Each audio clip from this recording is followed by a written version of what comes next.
कौन ब्रह्मा का पिता है, कौन विष्णु की मां, शंकर का दादा कौन है, हमको दे बता। ये जानने के लिए कृपया सुनिए।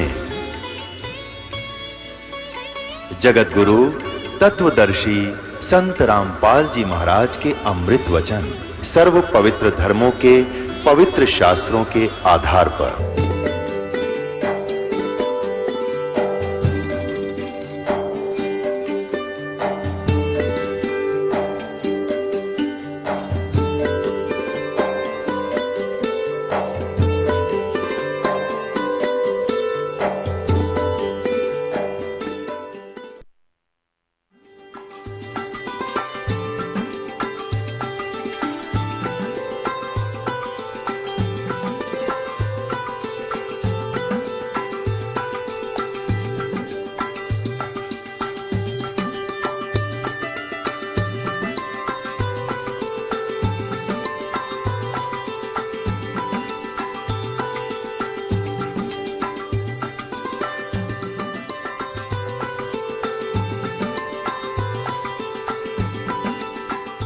यजुर्वेद अध्याय नंबर 40 के मंत्र नंबर 15 में स्पष्ट किया है कि वायु अनिलम भस्मांतम अथिदम अमृतम, वायु अनिलम अमृतम अथिदम भस्मांतम शरीरम, ओम कर्तु समर किल्वे समर और कर्तुम समर। ओम नाम का जाप काम करते करते सिमरण करो, विशेष कसक के साथ यानी श्रद्धा के साथ स्मरण करो, किलबलाहट के साथ ररंकार धुन से, यानी एक ऐसी ररंकार धुन, ये नहीं ये नाम देते हैं 5 नाम उनमें नहीं। ररंकार का अर्थ है जैसे मरता हुआ आदमी अपनी जीवन याचना करता है, ऐसे इस मंत्र में श्रद्धा रखे जो भी जाप करे। तो कहते हैं फिर और काम करते करते सिमरण करो, ओम नाम का जाप करो। तो ऋषियों ने ये जान लिया कि ओम इज द मंत्र ऑफ कंप्लीट गॉड। इन्होंने जैसे यजुर्वेद अध्याय नंबर 40 के श्लोक नंबर 15 में तो ब्रह्म अपने विषय में बता रहा है कि मुझ ब्रह्म का ये एक ओम मंत्र है। यजुर्वेद के 40वें अध्याय के अंतिम श्लोक अंतिम अध्याय इस यजुर्वेद का, उसमें स्पष्ट कर दिया है। गीता ज्ञानदाता कहता है कि वो पूर्ण परमात्मा तो प्रोक्ष है, वो तो गुप्त है, वो तो ऊपर सतलोक में रहता, तेजों में लोक में रहता है, और मैं ब्रह्म हूँ, मेरा ओम मंत्र है। मैं ब्रह्म खम माने अंतरिक्ष में रहता हूँ, यानी ब्रह्मलोक में रहता हूँ। मेरी साधना करेगा तो मुझे प्राप्त होगा। तो यह कंसेप्ट क्लियर कर दिया कि वो तो प्रोक्ष है। और फिर उस प्रोक्ष परमात्मा को, गुप्त परमात्मा को, जैसे संसार रूपी वृक्ष की जड़ें जमीन में गुप्त रहती हैं, वो प्रोक्ष है और वहीं से सब कुछ हो रहा है। तो जैसे गीता जी अध्याय नंबर 4 के श्लोक नंबर 32 और 34 में कहा है कि उस तत्व ज्ञान को जो परमात्मा ने आकर बोला है वो तत्व ज्ञान है, सच्चिदानंद घन ब्रह्म की वाणी में। उस ज्ञान को तत्वदर्शी संतों के पास जाकर समझो, उनको दंडवत प्रणाम करने से और फिर नम्रतापूर्वक प्रश्न करने से वो तत्वदर्शी संत तुझे उस परमात्मा के बारे में जानकारी देंगे। गीता ज्ञानदाता कहता मैं नहीं जानता उसके विषय में। अब ये यजुर्वेद अध्याय नंबर 40 के श्लोक नंबर 10 से लेकर 13 में कति कंसेप्ट क्लियर वही किया है कि कोई तो परमात्मा को जन्म लेने वाला बताते हैं साकार, कोई कहते हैं वो असंभवात, वो जन्म लेता ही नहीं, उत्पन्न नहीं होता, वो निराकार। इसकी जानकारी वो धीराणाम माने तत्वदर्शी संत जिनका टिकाऊ ज्ञान है वो बताएंगे, उनसे सुनो। तो इससे सिद्ध हो गया कि वेद ज्ञानदाता और गीता ज्ञानदाता एक है। ये कहता कि मैं भी उस वास्तविक ज्ञान से अपरिचित हूँ। तो इन ऋषियों को वो तत्वदर्शी संत मिला नहीं।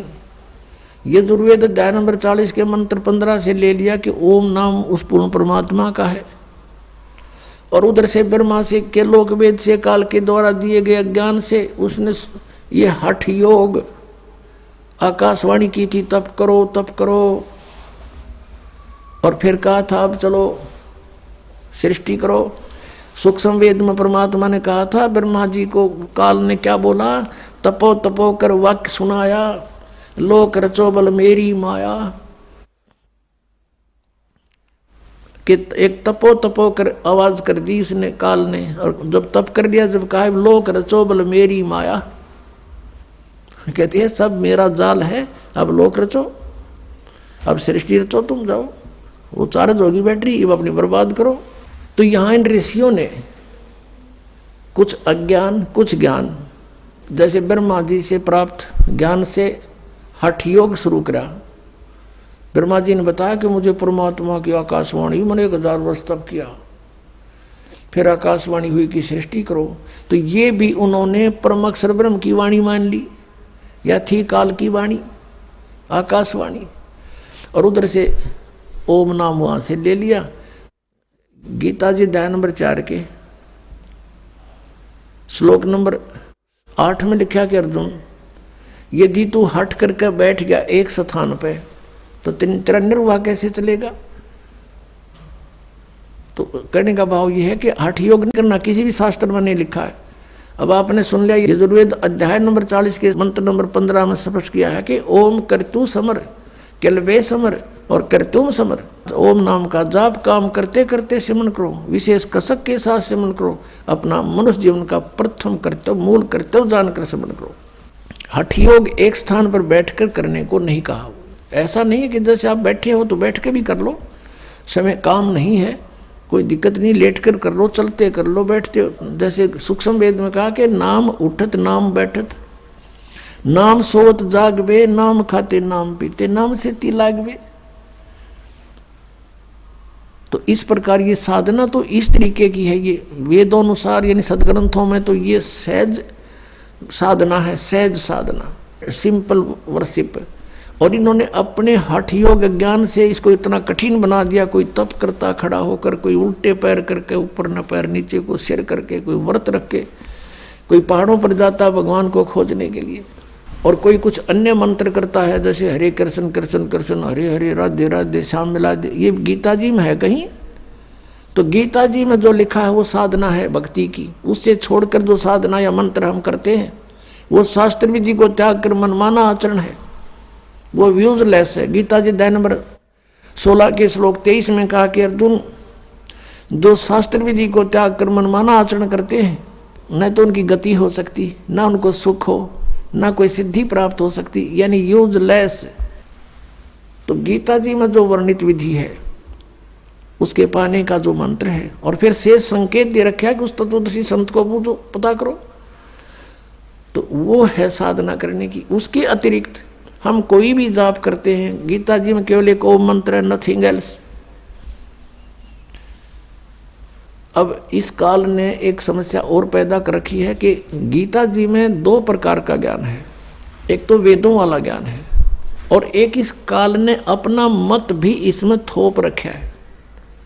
स्थान स्थान पर कहता है ये मेरा मत है, ये मेरा मत है। जहाँ इसने ये नहीं कहा मेरा मत है, वो वेद ज्ञान है।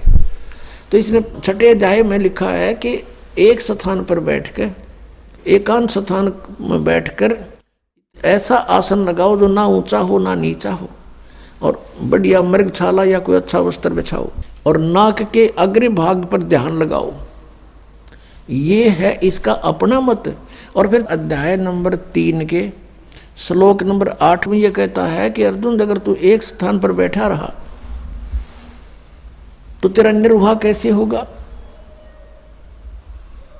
तो अगर हम इसको मानेंगे तो चौथे अध्याय वाला कैंसिल हो गया, गलत हो गया। तो इस प्रकार हमने जहां पर इसने ये अज्ञान हमें दिया है, वो इसका मत है वो अलग है, जो वेद ज्ञान है उसको ग्रहण करना है। तो मंत्र कहीं पर भी इसने और नहीं लिखा, केवल एक ओम मंत्र ही बोला है। श्रीमद् भगवद गीता अध्याय नंबर 3 के श्लोक नंबर 8 में क्या लिखा है देखिएगा। श्रीमद् भगवद गीता इसके अध्याय नंबर 3 है श्रीमद् भगवद गीता का, और श्लोक नंबर 8 है। यहाँ से ये शुरू है, यहाँ इसका अनुवाद है, तू शास्त्र विहित कर्तव्य कर्म कर, के शास्त्रों में लिखा हुआ साधना उसके अनुसार साधना कर, क्योंकि कर्मों के न करने की अपेक्षा कर्म करना, कर्म ना करना यानी एकांत स्थान पर बैठ कर हठ योग करना की अपेक्षा कर्म करना ही श्रेष्ठ है। तथा कर्म न करने से तेरा निर्वाह, शरीर निर्वाह भी तो नहीं सिद्ध होगा। तेरा गुजारा कैसे होगा यदि तू एक स्थान पर बैठ गया। अपने आत्मा, अभी आपने जो तीसरे अध्याय का 8वां श्लोक देखा श्रीमद् भगवद गीता का, ये है वेद ज्ञान, क्योंकि ये यजुर्वेद अध्याय नंबर 40 के मंत्र नंबर 15 से मेल खाता है। अब छठे अध्याय के 11वें श्लोक में ये गीता ज्ञानदाता अपना मत प्रोड्यूस कर रहा है। यहाँ ये कहता है कि एकांत स्थान खोज के और उसके ऊपर वो घना ऊंचा भी ना हो, एक आसन लगाओ, मृग छाल बिछाओ और नाक के आगे देखते रहो, बस ये साधना बता रहा। ये इसका अपना मत है, ये हमने नहीं मानना, क्योंकि जो वेद ज्ञान है वो सत्य है और वेद ज्ञान जो है गॉड गिवन है, प्रभु दत्त है। कबीर परमात्मा ने इस काल के अंतःकरण में फीड कर दिया था इसके कंप्यूटर में, और फिर वहाँ से निर्धारित समय भर दिया था। उसके बाद अपने आप, जैसे 9 महीने के बाद बच्चा अपने आप बाहर आता है, कोई वश नहीं चलता किसी का, ऐसे ही 5 वेद बाहर आ गए, इसके सांसों के द्वारा बाहर आ गए। उसके बाद इसने पढ़ा, इसने देखा कि इसमें तो तेरी सारी पोल खुलेगी, सूक्ष्म वेद भी उसके अंदर था, उसको नष्ट कर दिया। ये 4 वेद रख लिए जिसमें पूर्ण परमात्मा की जानकारी तो है, लेकिन वे ऑफ वर्शिप, पूजा की विधि केवल ब्रह्म तक की है, वो रख लिए। तो वो ज्ञान तो सही है, उसके अतिरिक्त फिर उससे भी हटकर इसने अपना मत कुछ प्रोड्यूस किया है इसमें, तो वो नहीं मानना हमने, क्योंकि वेद ज्ञान गॉड गिवन है। गॉड गिवन ज्ञान है वो परमात्मा का आदेश है। उस आदेश से हटकर हम किसी अधिकारी का आदेश पालन करके और कानून भंग करेंगे तो हम दोषी हो जाएंगे। हमने ये भी ध्यान रखना। ये देखिएगा श्रीमद् भगवद गीता अध्याय नंबर 6, श्रीमद् भगवद गीता अध्याय नंबर 6 और ये है 11 श्लोक में 11वां श्लोक। शुद्ध भूमि पर जिसके कर्म से कुसा यानी डाब, कोई घास, मृगशाला और वस्त्र बिछे हैं, यानी पहले डाब हो, फिर मृगशाला हो, फिर उसके ऊपर वस्त्र बिछे हों, और न ऊंचा और न बहुत नीचा हो, ऐसे अपने आसन को स्थिर स्थापन करे। फिर है उस आसन पर बैठकर चित्त और इंद्रियों की क्रियाओं को वश में रखते हुए मन को एकाग्र करके अंतःकरण की शुद्धि के लिए योग का अभ्यास करे। 13वें में देखो, काया, सिर और गले को समान एवं अचल यानी सीधा रख के धारण करके और स्थिर होकर अपनी, वैसे यहाँ से ये 10 में से शुरू होता है, इसकी सारी क्रिया यहाँ से 10 में से शुरू होती है कि मन और इंद्रियों सहित शरीर को वश में रखने वाले आशा रहित, संग्रह रहित योगी अकेला ही एकांत स्थान में स्थिर होकर आत्मा को निरंतर परमात्मा में लगावे। परमात्मा में, अपने में नहीं। आगे फिर देखो, अब 11वां हमने पढ़ लिया कि शुद्ध भूमि पर एकांत स्थान तो ऊपर पढ़ लिया। कर्म से ये पहले डाब बिछी हो, फिर मृगशाला हो, फिर वस्त्र बिछे हो, ऐसा आसन लावे, ना घना ऊंचा हो ना ज्यादा नीचा हो। इस प्रकार अपने आसन को स्थिर स्थापन करे। फिर 12वें में कहा है कि उस आसन पर बैठकर चित्त और इंद्रियों को, क्रियाओं को वश में रखते हुए मन को एकाग्र करके अंतःकरण की शुद्धि के लिए योग का अभ्यास करे। अब 13वें में, छठे अध्याय का 13वां पढ़ रहे हैं। काया, सिर और गले को सम्मान एवं अचल करके धारण करके और स्थिर होकर अपनी यानी एक स्थान पर डट के बैठे। अपनी नासिका के अग्रभाग पर दृष्टि जमाकर अन्य दिशाओं को न देखता हुआ। अब ये हम देख रहे हैं 14वां, ब्रह्मचारी के व्रत में स्थित भय रहित भली भांति अंतःकरण वाला सावधान होकर योगी मन को रोक के मुझ में चित वाला मेरे में प्राण होकर स्थित होए। अब यहाँ फिर इसका मतलब चल रहा है, ये वश में किए हुए मन वाला योगी इस प्रकार आत्मा को निरंतर मुझ में प्रवेश करके मुझ परमेश्वर के रूप में लगाता हुआ मुझ में रहने वाली मुझ में रहने वाली यानी मेरे तक ही सीमित ब्रह्मलोक में जाने वाली परमानंद की परिकाष्ठा रूप शांतिम को अधिगच्छन्ति प्राप्त होता है। अब निर्वाण परमाम यानी मृत्यु के बाद, निर्वाण माने गमन भी होता है यानी मृत्यु भी होती है, और निर्वाण माने मोक्ष भी होता है। निर्वाण परमामम यानी श्रेष्ठ मेरे सतर का जो मुझ में रहने वाला जो श्रेष्ठ प्रमाण है, उस शांति को प्राप्त होगा। ब्रह्मलोक में जाएगा ब्रह्म का साधक, और वहाँ जिसी शांति है वो ततन प्राप्त हो जाएगी। अंडरस्टूड है। छठे अध्याय के 16वें श्लोक में फिर ये भी कहा कि अर्जुन यह योग न तो बहुत खाने वाले का और न बिल्कुल न खाने वाले का। बहुत खाना तो ये है पेट डली पक्का खा ले अंगड़ाई टूटे भक्ति हो को ना, और बिल्कुल न खाना व्रत रखना। व्रत रखना भी गीता में मना है, और ये व्रत रखवाओ एकादशी का, ये कहाँ से लाए।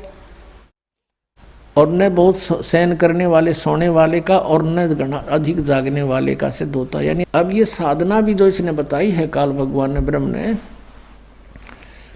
इसने अपने सतर का ज्ञान भी दिया है कि इस प्रकार करो, और इससे मेरे से मिलने वाली जो शांति है उसको प्राप्त हो सकते हो। और ब्रह्म से जिसी शांति मिला वो पता ही है। ब्रह्मलोक में गए, वहाँ से फिर जन्म मृत्यु में जैसे चुनक ऋषि की चल रही है ये क्रिया, उसके लिए बताया जा रहा है। तो ये छठे अध्याय का है, ये 10 से लेकर और अभी आपने 15 तक पढ़ा, 16 तक पढ़ा। 16वें में तो ये भी कंसेप्ट क्लियर कर दिया है कि व्रत रखना भी व्यर्थ है, और ये एकादशी का व्रत तो बहुत महत्वपूर्ण कर बताते हैं।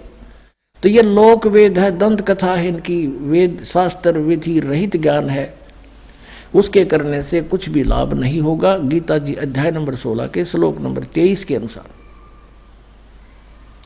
अब हम फिर उसी प्रसंग पर आते हैं कि जैसे तीसरे अध्याय के 8वें श्लोक में गीता ज्ञानदाता कहता है यदि तू एक स्थान पर बैठ गया, ये तो वेद ज्ञान है, और काम छोड़ दिया, तेने कर्म करेगा नहीं, तो तेरा निर्वाह कैसे होगा। ये तो सही है। और यहाँ इसने बताया छठे अध्याय के अंदर 10 से लेकर 15 तक ये बताया कि इस प्रकार करने से और मुझ से मिलने वाली जो शांति वतन पता जैसी मिलेगी ब्रह्मलोक प्राप्त होगा, वो प्राप्त हो सकती है। तो ये इसका मत है।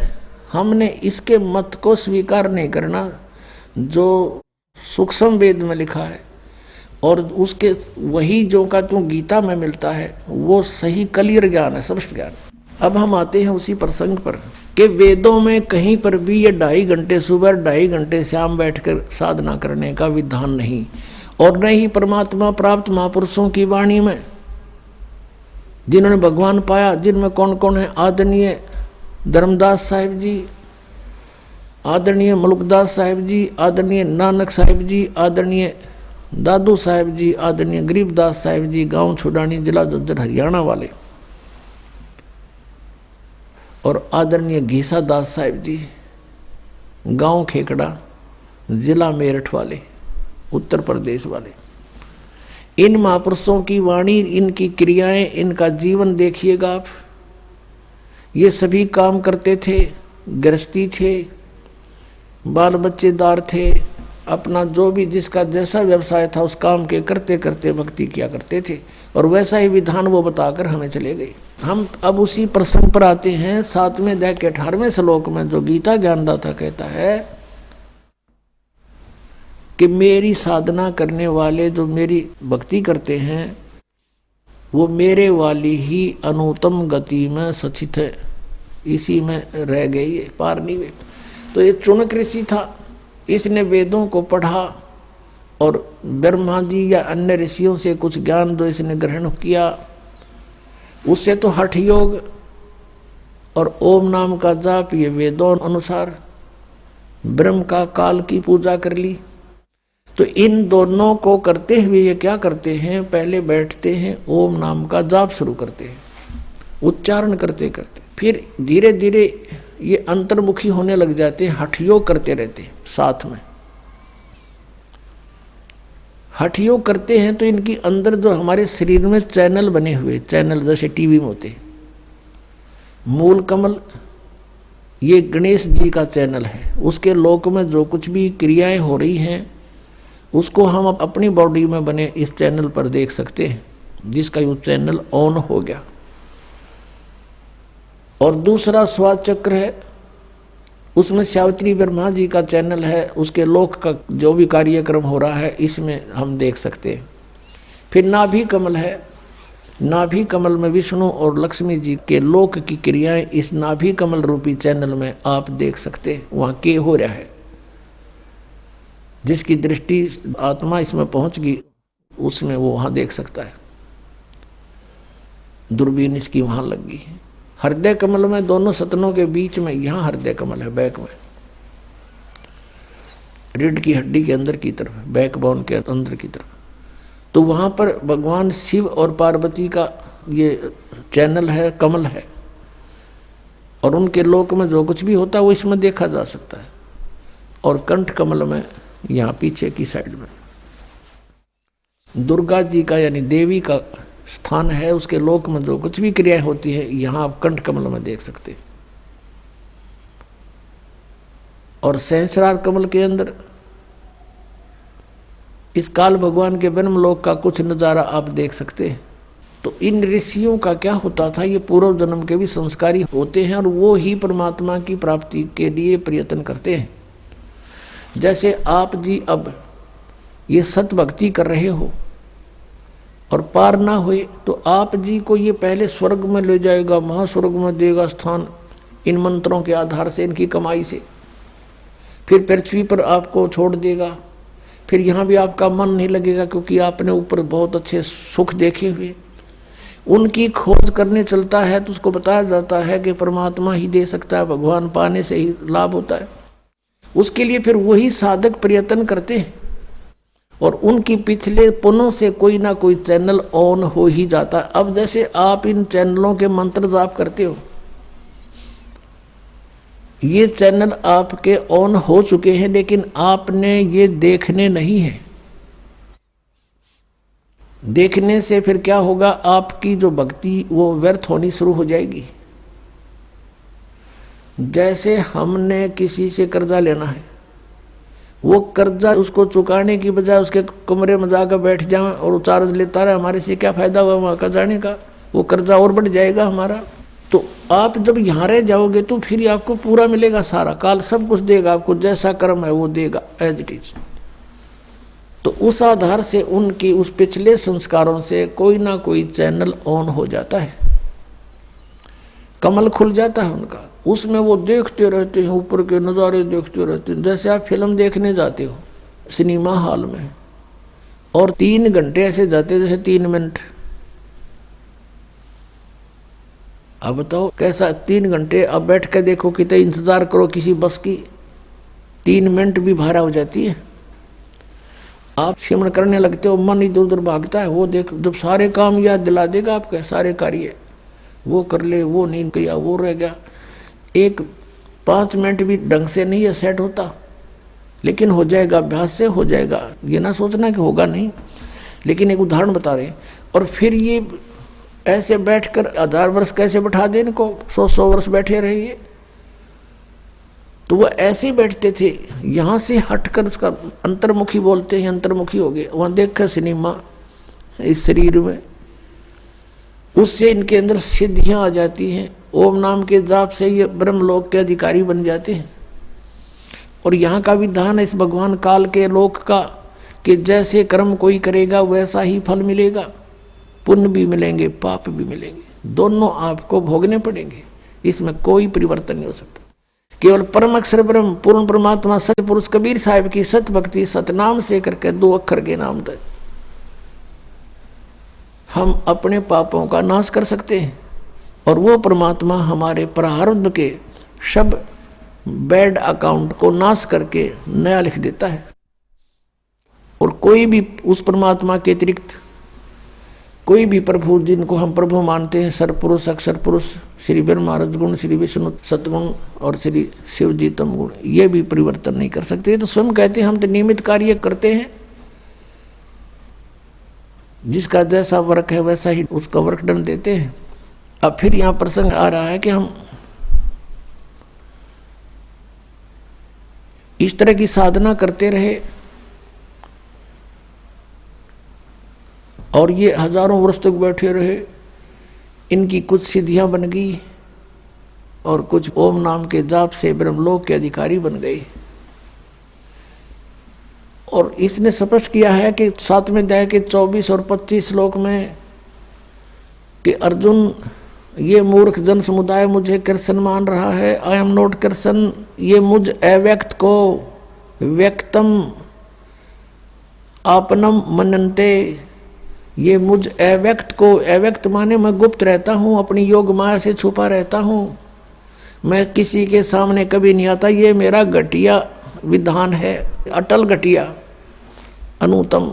अब यहाँ अनुतम क्यों कहा आपने उसको, विधान को अटल, कि ये कभी नहीं चेंज हो सकता, मैं कभी किसी के सामने नहीं आऊंगा, ये मेरा अनुतम अटल विधान है। अब एक भगवान है, पिता है, और सामने नहीं आ रहा, बच्चे भटक रहे हैं, ढूंढ रहे हैं, तो वो कैसा होगा फिर? उसमें कोई दोष है इसलिए छुपा बैठा है वो? नहीं तो सामने आता। जैसे हमारे भगवान आते हैं, कबीर साहब 120 वर्ष बनारस में रहकर चले गए, जब चाहे किसी के पास प्रकट होकर उसको ज्ञान से परिपूर्ण करते हैं, उसका उद्धार करते हैं। ये हमारे परमात्मा समक्ष आते हैं, उसको हम भगवान नहीं मानते क्योंकि अज्ञान बना दिया हमारे अंदर के परमात्मा निराकार है। हम इस आधार से उस भगवान को नहीं पहचान पाए थे अभी तक। अब इस तत्व ज्ञान के प्रकाश में हम भगवान को पहचानेंगे और यथार्थ भक्ति मार्ग को जानेंगे। अब प्रश्न चल रहा है कि वो चौणक ऋषि जैसे जो महापुरुष थे, उन्होंने हठ योग किया और इसने ये कसम खाई है, प्रतिज्ञा कर रखी है 7वें अध्याय के 24-25 में कि मैं कभी भी किसी के समक्ष नहीं आऊंगा। और ये मुझे कृष्ण मान रहे हैं, मुझ अव्यक्त को व्यक्ति आपनम मनन्ते, ये मुझे इस व्यक्ति रूप में मान रहे हैं, श्री कृष्ण रूप में। अब श्री कृष्ण ने कहा कि मैं व्यक्ति नहीं हूं, तो ये तो बात सच्ची थोड़ी, हो तो स्पष्ट खड़े हैं व्यक्ति रूप में।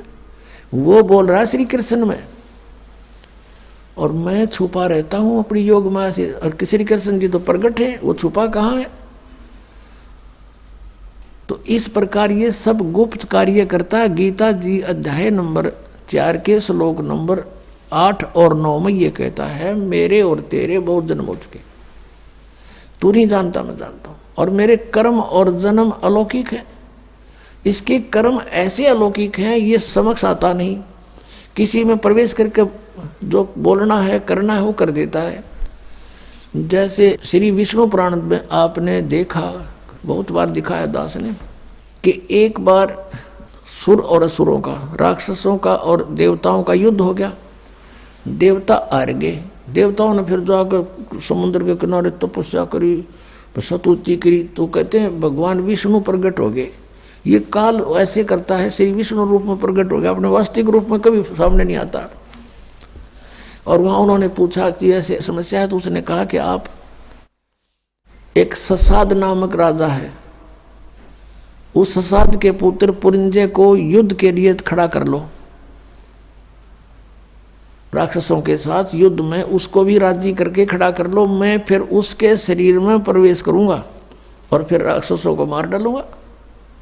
ऐसे ही 242 पृष्ठ पर इसने कहा है कि एक बार नागों का और गंधर्वों का आपस में युद्ध हो गया।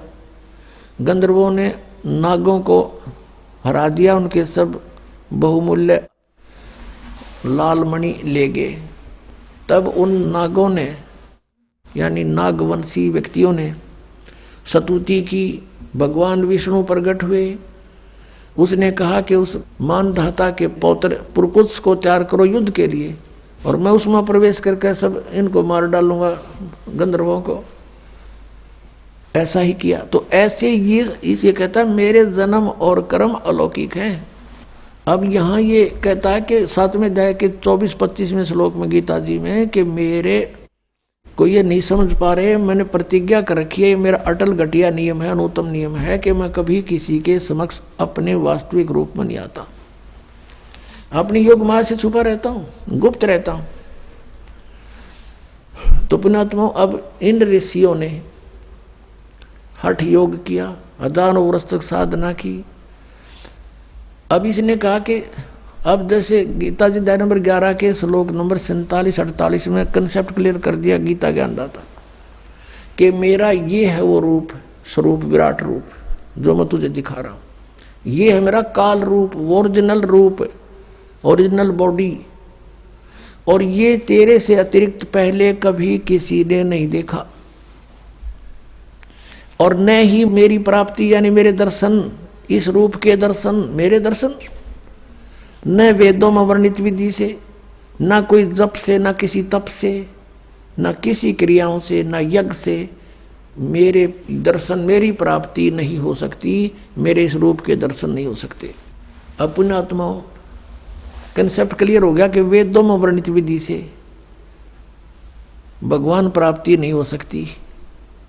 यही कारण रहा कि इन्होंने वेदों के आधार से साधनाएं की, ओम नाम का जाप और हठ योग और ये किए सारे, इनसे परमात्मा के दर्शन तो हुए नहीं। इन्होंने समाधि दशा में देखा, किसी ने तो कहा मुझे केवल प्रकाश दिखाई देता, वो सहस्रार कमल में चले गए, और किसी ने कहा कि समाधि दशा में मुझे ब्रह्मा जी के दर्शन हुए, कोई कहता मुझे विष्णु जी के रूप में दर्शन हुए, यही पूर्ण परमात्मा है, कोई कहता मुझे शिव जी के दर्शन हुए, यही समर्थ शक्ति है।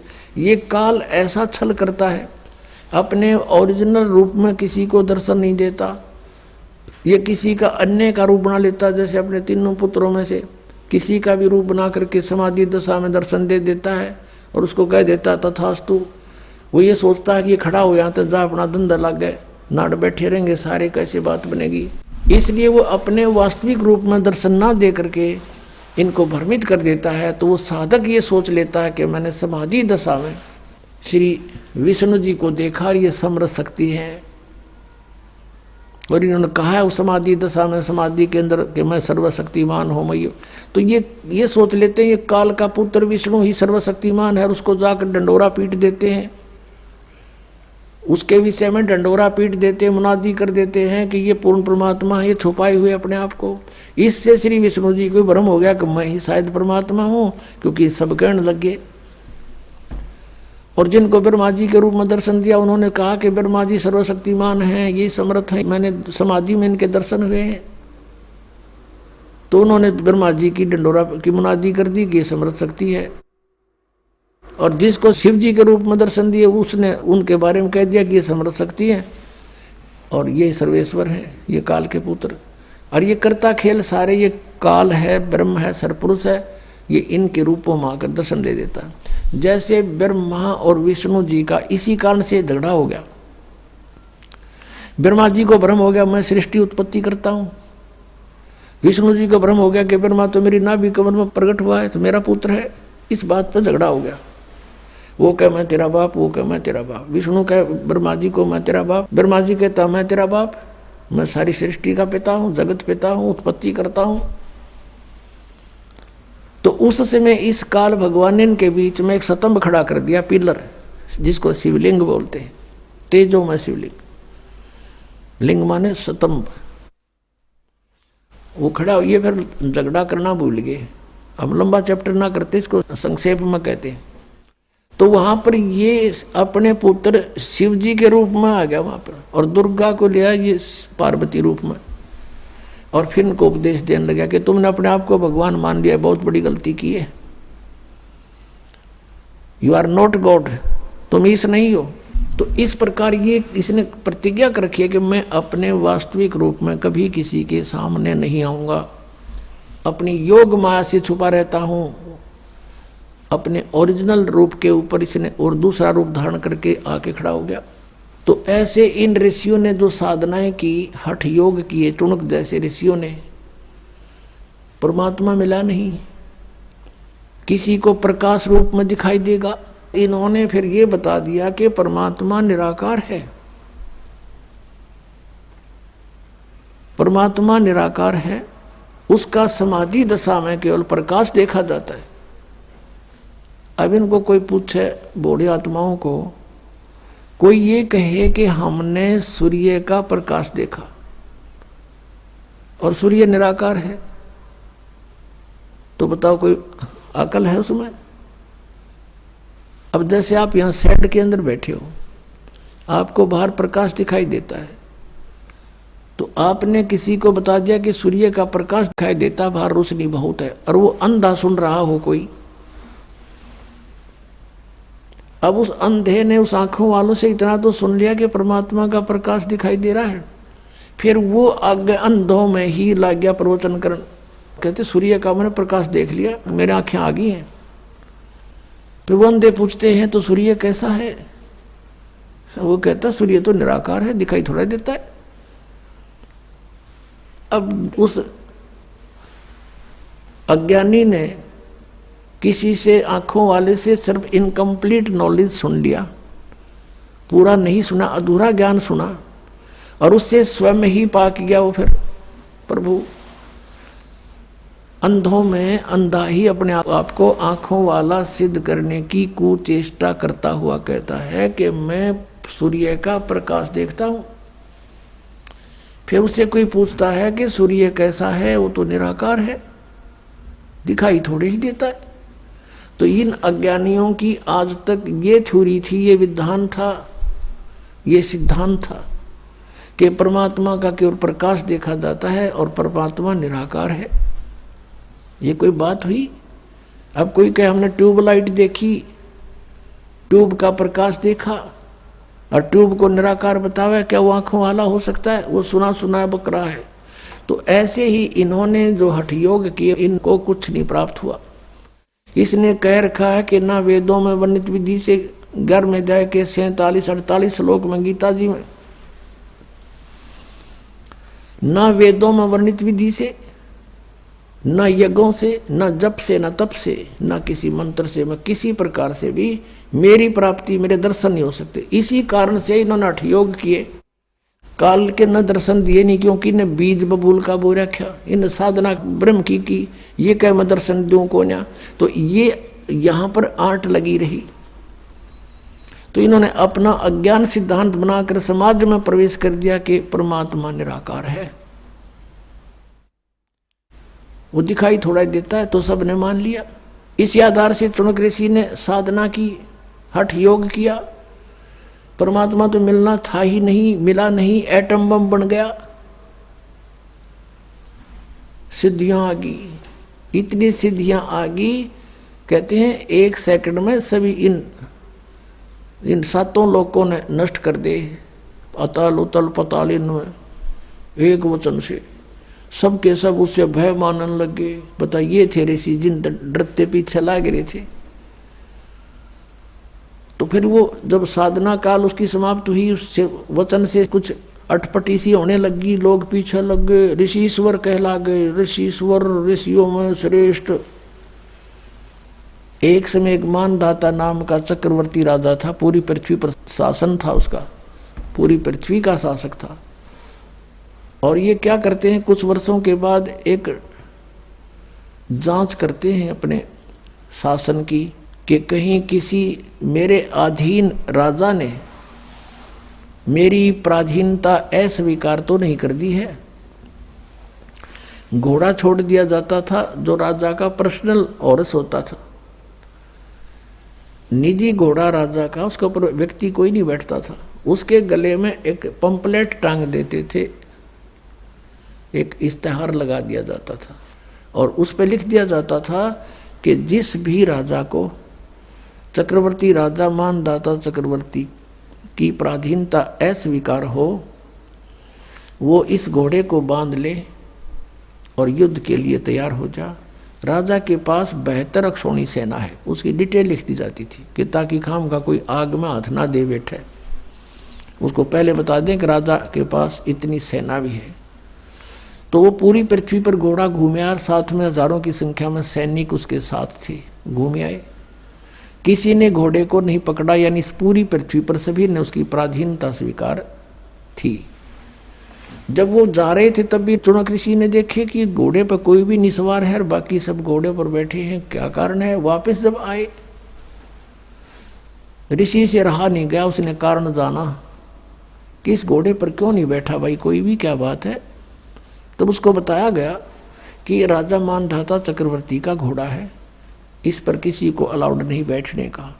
और इसके गले में जो पंपलेट लिखा है, इसमें लिखा है ऐसे ऐसे, और ये पूरी पृथ्वी पर घूम आया है। किसी ने भी राजा के साथ युद्ध करने की चेष्टा नहीं की, किसी की हिम्मत नहीं बनी। अब चुनक ऋषि ने कहा कि क्या तुम्हारे चक्रवर्ती राजा मानधाता का किसी ने युद्ध नहीं स्वीकार किया? तो सैनिक तो होते ही हैं, ये कुबोल भी होता है एकादा, 2 सिपाही होते हैं। उसने कहा कि है किसी में हिम्मत, उसकी जाड़ फोड़ दें हम, हमारे राजा के पास बेहतर अक्षौणी सेना है। तो इस बात से ऋषि ने सोचा कि राजा में तो अभिमान हो गया और इसका अभिमान सेट करना चाहिए। उसके लिए चुनक ऋषि ने कहा कि भाई यदि मैं इस घोड़े को बांध लूं तो क्या हो? तब वो सैनिक कहने लगे कि अभी बताया था आपको क्या होगा कि राजा का युद्ध करना पड़ेगा। तो उसने कहा चुनक ऋषि ने कि मैंने राजा का युद्ध स्वीकार कर लिया। अब वो सैनिक कहने लगे रे कंगले, तेरे दाने खाने को नहीं और युद्ध करेगा तू मानदाता चक्रवर्ती राजा के साथ, अपनी माला जप ले चुपचाप, क्यों तेरी श्यामत आई है। तो चुनक ऋषि ने कहा कि भी कोई बात नहीं, मेरे भाग्य में ऐसा ही होगा, मैंने युद्ध स्वीकार कर लिया और बांध दो घोड़ा मेरे इस वृक्ष के साथ में। अब वो तो तैयार बैठे थे, उन्होंने बांध दिया घोड़ा, जाकर बता दिया राजा को कि आपका युद्ध चुनक ऋषि ने स्वीकार कर लिया। मंत्रियों ने सलाह दी कि राजन, आज एक व्यक्ति की हिम्मत हुई है, कल दूसरा इसी तरह गर्दन उठाएगा। हे राजन, ये तो रास्ता पड़ गया। और कहते हैं अंग्रेजी में nip the evil in the bud, कि बुराई को इसको शुरुआत में ही खत्म कर देना चाहिए। इस आधार से औरों को भय पैदा करने के लिए मानदाता चक्रवर्ती राजा ने अपनी 72 करोड़ सेना का, 72 अक्षौणी सेना को समझने के लिए स्वाभाविक समझ लो 72 करोड़ सेना को 18 करोड़ की 4 टुकड़ी कर ली। प्रथम टुकड़ी एक बार 18 करोड़ सैनिक भेज दिए एक व्यक्ति को मारने के लिए। उधर से उस काल के पुजारी ने, चुनक ऋषि ने अपने सारे जीवन की साधना का एटम बम बना लिए, 4 पुतली तैयार कर ली वचन से, और एक पुतली छोड़ दी, 18 करोड़ सेना का नाश कर दिया। राजा ने दूसरी टुकड़ी भेज दी, ऋषि ने दूसरा पुतली छोड़ दी, 18 करोड़ का उसने नाश कर दिया। ऐसे 72 करोड़ सेना का उस चुनक ऋषि ने विनाश कर डाला। अपने आत्माओं, वो ऋषि था, उसके शर्मदर्द था राजा के साथ पंगा लेना, साधुओं का काम अपना होता है, लेकिन इस काल ने ये करवाना होता है। रिमोट इसके हाथ में है, इनको एटम बम बना लेता है और फिर इनके किए हुए कर्म इन्हीं के सिर पे रख देता है। अब चुनक ऋषि ने जो ओम नाम का जाप और हठ योग किया, उससे उसका तप बन गया और ओम नाम के जाप से ब्रह्मलोक के लिए अधिकारी बन गया। और जो उसके बाद उसका पुण्य वहां समाप्त हो लेगा, ब्रह्मलोक में जाने के बाद वापस आएगा, पृथ्वी पर राजा बनेगा, तब से राज्य प्राप्त होता है। और जो उसने अपनी वचन से 72 करोड़ सेना का नाश कर दिया, उसका दंड भी उसको भोगना पड़ेगा। चाहे कोई वचन से मारो, चाहे कोई विष देकर मारो, चाहे कोई गोली से मारो, लाठी से मारो, वो अपराधी है। परमात्मा उसको अवश्य दंड देता है। और यहाँ का भी विधान है कि जैसे कर्म जिसने किए हैं दोनों भोगने पड़ेंगे। आपके दोनों अकाउंट ओपन हैं, बुरे अलग डिपॉजिट होते हैं और अच्छे अलग जमा होते हैं, और दोनों भोगने पड़ेंगे। जब ये ऋषि अपने सब पुण्यों का नाश कर लेगा और राज्य भी भोग लेगा, उसके बाद ये कुत्ते की योनि में जाएगा, इसके सिर में कीड़े पड़ेंगे और फिर ये सिर मारता फिरा करेगा। एक साधु और उसका शिष्य जा रहे थे, रास्ते में एक मछियारा मछली पकड़ रहा था और जाल भर के बाहर डाल देता था, तड़प तड़प के मर रही थी। उस शिष्य ने पूछा, हे गुरुदेव, इस अपराधी प्राणी को क्या दंड मिलेगा? गुरुजी चुप रहे कि आजा बेटा, फिर कभी बताऊंगा। 4-5 वर्ष के बाद गुरु शिष्य दोनों कहीं से गुजर रहे थे। वहां एक हाथी का बच्चा उछल कूद मचाता हुआ और 2 पेड़ों के बीच में फंस गया। वो बिल्कुल निकट निकट थे।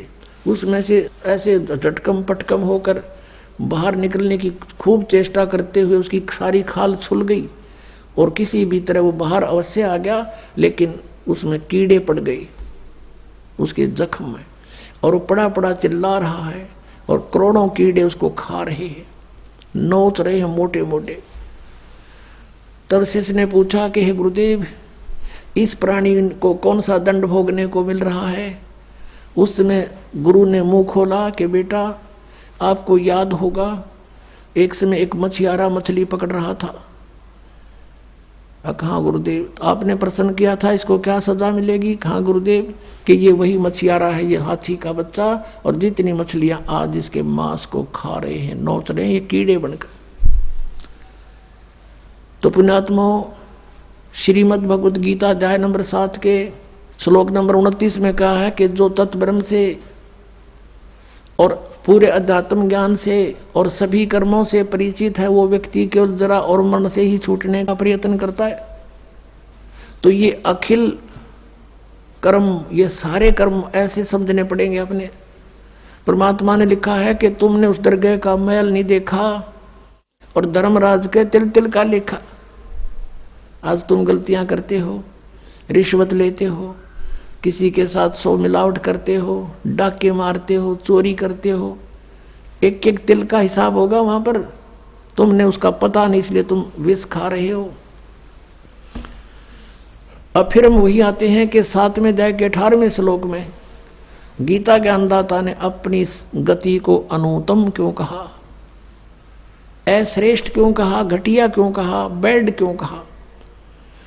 अब इसलिए कहा कि ना तो परमात्मा प्राप्ति हो सकती, पूर्ण मोक्ष नहीं होता, जन्म मृत्यु समाप्त नहीं होती।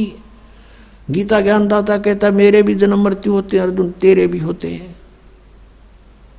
यानी वो शाश्वत स्थान ब्रह्म साधना से प्राप्त नहीं होता, जहां जाने के बाद साधक ब्रह्म शांति को प्राप्त होता है। गीता जी अध्याय नंबर 18 के श्लोक नंबर 62 में जिसके विषय में कहा कि अर्जुन तू सर्वभाव से उस परमेश्वर की शरण में जा, उसकी कृपा से ही तू परम शांति को, सनातन परम धाम को प्राप्त होगा। फिर 15वें अध्याय के 1 से 4 में कहा है कि तत्वदर्शी संत के मिलने के उपरांत परमेश्वर के उस परम पद की खोज करनी चाहिए, जहाँ जाने के बाद साधक फिर लौटकर कभी संसार में नहीं आते, केवल उसी की भक्ति करो, गीता ज्ञानदाता स्पष्ट करता है। और अपने विषय में 4थे अध्याय के 5 से लेकर 9 तक और दूसरे अध्याय के 12 में 10वें अध्याय के 2 में कहता है कि अर्जुन तेरे मेरे बहुत जन्म हो चुके, तो नहीं जानता मैं जानता हूँ, मेरे जन्म और कर्म अलौकिक है। और मेरा ओम नाम है 8वें अध्याय के 13वें श्लोक में। ओम नाम के जाप से जो मिलने वाली गति मेरी सबसे उत्तम गति है, श्रेष्ठ गति है, परम गति है मेरी। और वो गति कहाँ है? ब्रह्मलोक में जाना। ब्रह्मलोक में गए हुए प्राणी फिर पुनर्वृत्ति में आते हैं। इसलिए 7वें अध्याय के 18वें श्लोक में कहा कि ज्ञानी आत्मा है तो अच्छी, इनको परमात्मा पाने के लिए न समर्पण कर दिया, हजारों वर्षों तक अपने शरीर को नष्ट होने की परवाह भी ना करते हुए भक्ति करते रहे, लेकिन इनको वो मार्ग नहीं मिला जिससे पूर्ण मोक्ष हो सकता है। ये मेरे वाली अनुत्तम अश्रेष्ठ घटिया गति में ही सचित रहे। और यहाँ परमेश्वर ने कहा है कि 72 अक्षौणी खा गया वो चुनक ऋषिश्वर एक, दे धारे जोरा फिर ये सभी काल के बेख। 72 अक्षौणी खा गया वो चुनक ऋषिश्वर एक ही, ब्रह्म का पुजारी, काल का पुजारी, ऋषियों में श्रेष्ठ उसके ये कर्म, और दे धारे जोरा फिर ये सभी काल के भेख। फिर कहा कि दुर्वासा को पे तहाँ समझने आई नीच, और 56 करोड़ यादव कटे मची रुद्र की कीच। अब इस उदाहरण को देंगे तो बहुत लंबा समय व्यतीत हो जाएगा, सत्संग का समय पूरा हुआ, फिर सुनाएंगे इस विशेष प्रकरण को।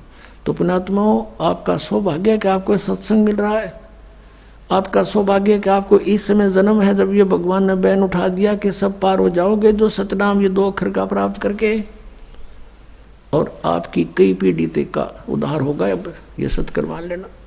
बोलो सतगुरुदेव।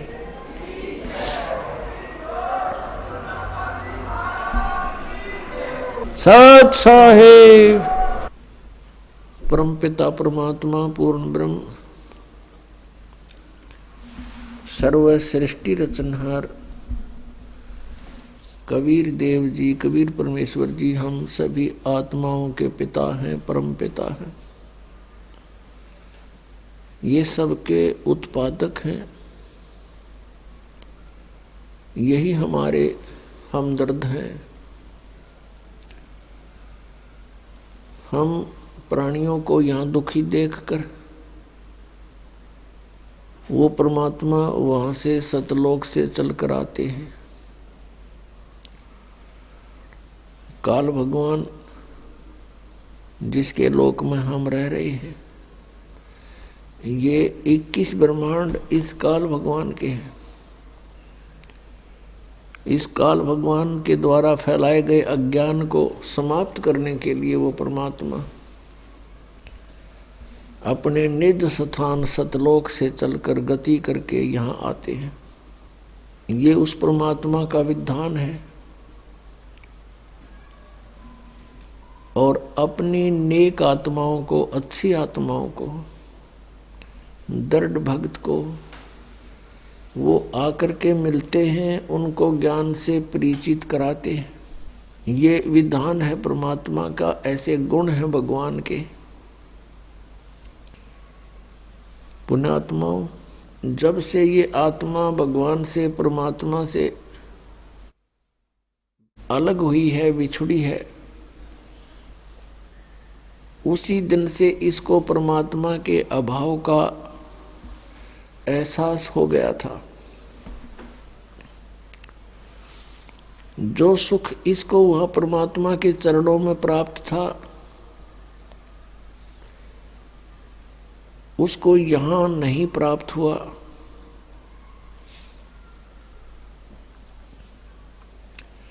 उसकी खोज में ये इधर उधर भटक रही है उसी दिन से। इसका कोई विकल्प इसको मिल नहीं रहा। इस कारण से इसने इस झूठे सुख को ही सुख मान लिया। इस काल भगवान ने हमें यहाँ उलझाए रखने के लिए हम एक दूसरे से जोड़ दिए। अपने ही रॉ मटेरियल से हम संतानोत्पत्ति करते हैं। उन्हीं को हम अपना मानकर उन्हीं में आसक्त रहते हैं। टाइम पास हो जाता है और ना जाने कब किसकी मृत्यु हो जाती है। छोटे छोटे बच्चे होते हैं, पिता की मृत्यु होगी, कोई और कमाने वाला नहीं। हाहाकार मचा हुआ है। जो लड़की उसके ब्याही थी उसका अब कोई वारिस नहीं। छोटे छोटे बच्चे, उनको कौन पाले और पोसे। जब तक हम ठीक रहते हैं तो हम इसको सुख मान रहे हैं। जब तक हमारे ऊपर कोई आपत्ति नहीं आती तो हम इसको सुख मान रहे हैं। और जिस समय ये आपत्ति आती है फिर हम डकरा डकरा के रोते हैं। कार कोठियों को हम सुख मानते हैं, अधिक संपत्ति को हम सुख मानते हैं। तो हमने यही विकल्प मान लिया यहाँ कि यही सुख है। लेकिन आत्मा फिर भी संतुष्ट नहीं है। राजाओं ने राज त्याग दिए कि ये सुख ठीक नहीं, उनको अच्छा नहीं लगा वो। उन्होंने फिर परमात्मा वो सुख कहाँ ढूंढना चाहा, जंगल में, वन में, क्योंकि परमात्मा मिलने से ही सर्व सुख प्राणी को होता है। तो जब से ये आत्मा भगवान से, परमात्मा कबीर देव जी से, सत्य पुरुष जी से विछुड़ी है, उसी दिन से उसकी खोज कर रही है। इस काल भगवान को डर लगा रहता है कि कहीं इन जीवों को परमात्मा का ज्ञान ना हो जाए। यदि इनको परमात्मा का ज्ञान हो गया, ये सभी यहाँ से भाग जाएंगे, यहाँ किसी की रुचि नहीं रहेगी। और इस काल भगवान को एक साप लगा हुआ है 1,00,000 मानव शरीरधारी प्राणियों का नित आहार करने का, जिसके लिए इसने हम सबको यहाँ पाल रखा है, रोक रखा है और बलपूर्वक हमसे सब क्रियाएं करा रहा है। परमेश्वर स्वयं आते हैं इस काल के द्वारा फैलाए गए अज्ञान को समाप्त करने के लिए। तब तक हम इतने अनजान बना दिए जाते हैं अज्ञानी ऋषि महर्षि संतों के द्वारा, गुरुओं के द्वारा, जो काल से प्रेरित काल के दूत बनकर आते हैं, कि हम परमात्मा को पहचान भी नहीं सकते, क्योंकि परमात्मा का विधान बदल दिया जाता है। परमात्मा पाने की विधि को सारा उल्टा करा दिया जाता है, जिस कारण से परमात्मा से मिलने वाले लाभ प्राणी को नहीं मिलते और धीरे धीरे ये नास्तिकता की ओर अग्रसर हो जाता है। वो दयालु परमात्मा फिर दया बख्शते हैं, अपने सतलोक को त्याग कर यहाँ आते। अब ये जो समागम आज प्रारंभ हुआ है 7 दिवसीय, ये उस शुभ दिन के उपलक्ष्य में मनाया जा रहा है कि परमात्मा सत्य पुरुष, अकाल मूर्त, वो शब्द स्वरूपी राम, परम अक्षर ब्रह्म यानी कबीर देव जी अपने सतलोक से चलकर आए थे और गांव छुडानी, जिला झज्जर, हरियाणा प्रांत, भारत में आदरणीय गरीबदास साहिब जी को, जो 10 वर्ष के बच्चे थे उस समय, उनको उनके खेतों में जंगल में मिले थे, जहां गरीबदास साहिब जी गौवें चरा रहे थे। उनके साथ और भी बहुत से गवाले थे, पाली थे, कुछ बड़ी आयु के भी थे, कुछ छोटी आयु के थे। गरीबदास जी सबसे छोटी आयु के थे। तो वहां परमात्मा सतलोक से चलकर आए एक साधु रूप में, एक जिंदा महात्मा के रूप में आकर के वहां उपस्थित हुए। थोड़ी सी दूरी पर वह सतलोक से आकर नीचे पृथ्वी पर उतरे। वहां से पैदल चलकर आ रहे थे 10 वर्षीय गरीबदास जी, साथ में अन्य जितने पाली थे 8, 7, 10 पाली और थे। कई सैकड़ों की संख्या में गौवें रखा करते थे। वो खाना खा रहे थे, सभी बच्चे और पाली, सभी गवाले खाना खा रहे थे। फाल्गुन उत्तरते की फाल्गुन सुधी 12 सन 1727 को वो परमात्मा आकर के वहाँ खड़े हुए, उनके पास विराजमान हुए, उपस्थित हुए। तो ग्वालों ने पूछा कि महाराज जी, हे महात्मा जी, आओ भोजन खा लो। वो भोजन खा रहे थे। परमात्मा ने कहा भी भोजन तो मैं खा के आया हूँ। फिर जैसे प्रसंग चलता है, पूछते हैं कहाँ से आए हो, कौन सा आपका गांव है। परमेश्वर ने कहा कि मेरा गांव सतलोक है और मैं वहाँ अपने गांव से खाना खा के आया हूँ।